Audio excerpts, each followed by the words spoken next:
ஏற்பட்டது. அவள் சிவபெருமானிடம், அந்த பக்தருக்கு நீங்கள் ஏன் உதவி செய்யவில்லை என்று கேட்டார். சிவபெருமான் சிரித்து, நான் அவனுக்கு எப்போதும் உதவி செய்துள்ளேன், ஆனால் அவன் அதை பார்க்கவில்லை என்றார்.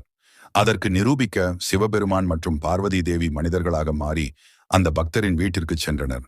அவர்கள் எளிமையான பணக்காரர்கள் போலவே வேடமணிந்து, உங்கள் உழைப்புக்கு நாங்கள் உதவ விரும்புகிறோம் என்றார்கள். அந்த பக்தர் முதலில் சந்தேகப்பட்டான்.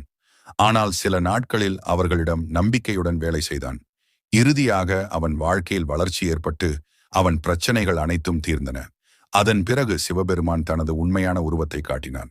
திடீரென்று அந்த பக்தர் உணர்ந்து சிவபெருமானை வணங்கி, என்னை சோதித்து நீங்கள் எனக்கு மறைவாக உதவியதற்கு நன்றி என்றான்.